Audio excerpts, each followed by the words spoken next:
আমি দাড়ি রাখি, এটা আমার স্ত্রী পছন্দ করে না, এক্ষেত্রে আমার করণীয় কি? যাদের দাড়ি রাখলে তাদের বউ অপছন্দ করে, তারা বউকে জিজ্ঞাসা করবেন, আমি দাড়ি রাখলে তোমার আসলে অসুবিধাটা কি? তখন স্ত্রী বলবে, তোমার দাড়ি রাখা, দাড়ি চাল অবস্থা দেখলে তোমার চাচার মতো লাগে, আমার ভাল লাগে না।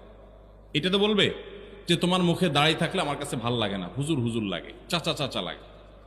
এটা যদি বউ বলে, তখন বউকে বলবেন, ঠিক আছে, তোমার ভালো লাগে না, এটার প্রতি শ্রদ্ধা রেখে আমি দাড়ি চেঁচে ফেলবো, শেভ করে ফেলবো।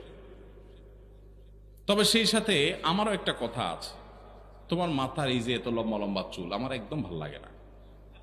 আমার মন চায় তুমি এগুলো সব চেঁচে একদম ফুল গোলালোর মতো হয়ে যাও, আমার এটা খুব ভাল লাগে। আপনি যখন এটা বলবেন, আপনার স্ত্রী যিনি দাড়ি পছন্দ করছেন না, তিনি তখন আপনাকে যেটা রিপ্লাই দিবে সেটা হলো, তিনি বলবেন, তোমার আসলে ডাক্তার দেখানো উচিত, তোমার মাথার সমস্যা হয়ে গেছে। মেয়েদের মাথার চুল আবার কেউ অপছন্দ করে? তখন আপনি বলবেন, এই কথাটাই আমি বলতে চাইছিলাম আগে।